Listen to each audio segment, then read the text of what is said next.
Salut, aujourd'hui je vous fais une petite vidéo sur le couvre-sol. Vous vous demandez peut-être qu'est-ce que c'est qu'un couvre-sol et à quoi ça sert. Vous avez dû déjà certainement constater que dans la nature, rien ne pousse ou quasiment rien ne pousse sur un sol nu. Il y a toujours de l'herbe qui va pousser ou des adventices ou des ronces.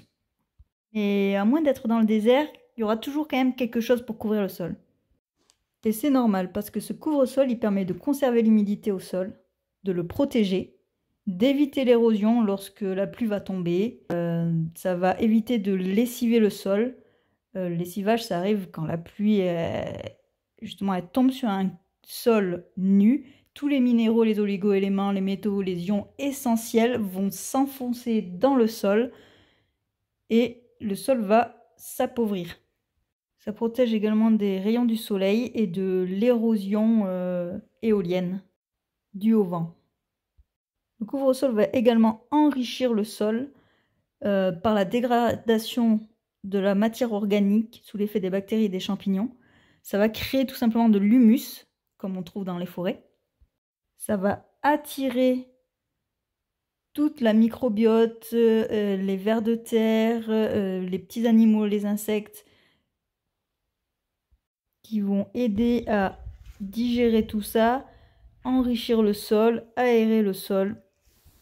Les vers de terre vont venir brasser cette matière organique et créer un complexe argilo-humique entre le sol qui est très riche en argile et cette matière organique carbonée. Et c'est d'ailleurs comme ça qu'est créée la Terre. Toute la terre qui existe sur la planète a été digérée par un ver de terre. Donc oui, vous l'avez bien compris, nous marchons sur de la merde de vers de terre. Donc voilà, sachez qu'il existe tout un tas de types de couvre-sol. Cet été, suite à une tempête, on a 2 arbres qui sont abattus sur le terrain. C'était 2 frênes assez vieillissants.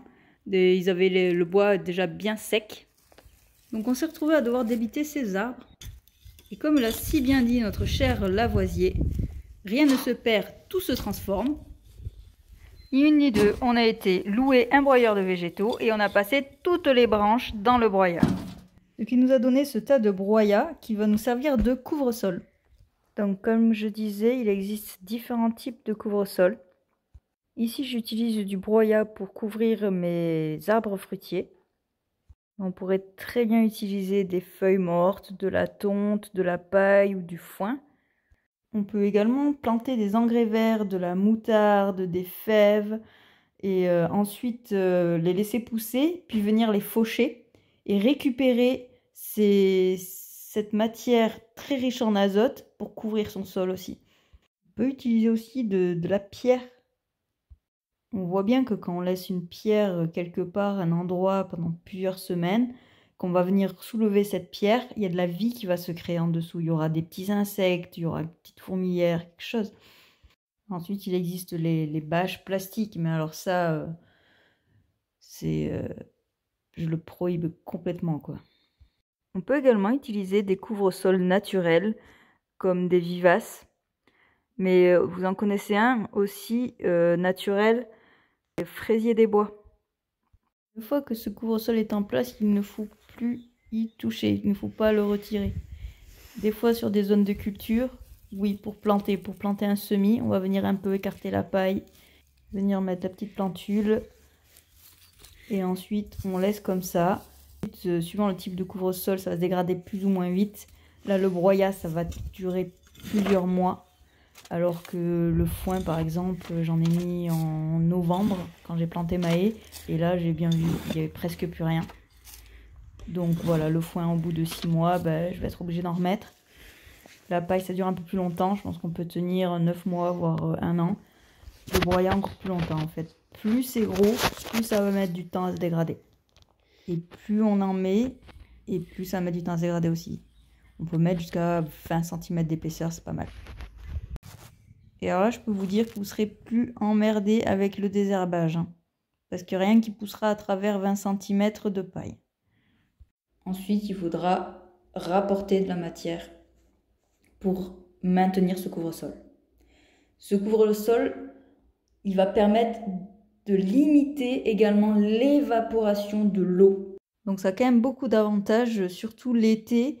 En pleine période de canicule, là, dans le sud de la France, je peux vous dire que tout crame. Et d'avoir un bon paillage, ça limite quand même l'arrosage.